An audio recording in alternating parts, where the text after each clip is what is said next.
বক্তব্য রাখবেন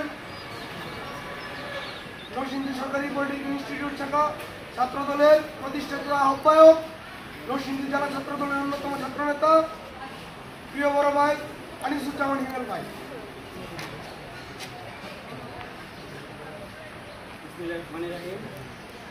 উপস্থিত আমার প্রান্তীয় ক্যাম্পাস নরসিংদী পলিটেকনিকের প্রান্তীয় ছোট ভাই ও বোনেরা, আসসালামু আলাইকুম।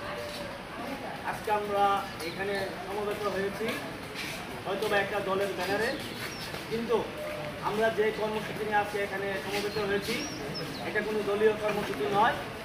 এটা আমাদের ইমানের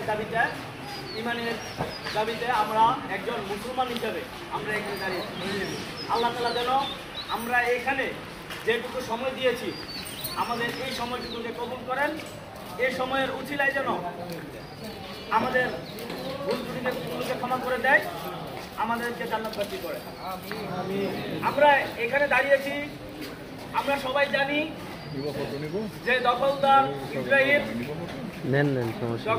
ইসরায়েল ফিলিস্তিনের নিরীহ মুসলমানদের উপর যুগ যুগ ধরে নির্যাতন করে আসছে, অথচ আমাদের মুসলিম কান্ট্রিগুলো আজকে নীরব।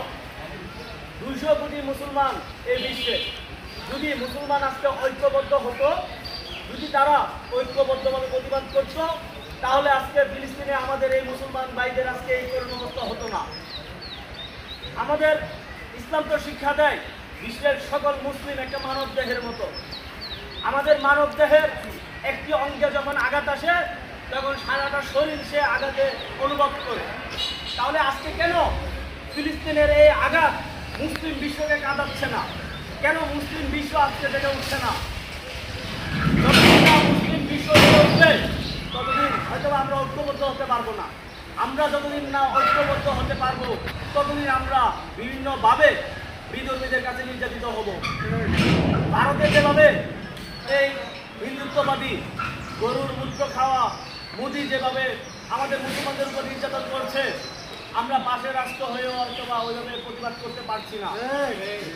আমরা বলছি বিগত সময়ে কি হয়েছে সেটা জানি না, সামনে যদি আমাদের কোনো মুসলমানদের ভাইদের উপর ভারত নয় বিশ্বের যে কোনো জায়গাতে অবস্থানে যদি আমাদের কোনো মুসলমানদের ভাইদের উপর হামলা করা হয়, আমরা আমাদের শরীরের সর্বশক্তি দিয়ে আমাদের শরীরে এক বিন্দু রক্ত থাকা অবস্থায় আমরা প্রতিবাদ করে যাব। আমরা রাজপথে থাকবো ইনশাআল্লাহ।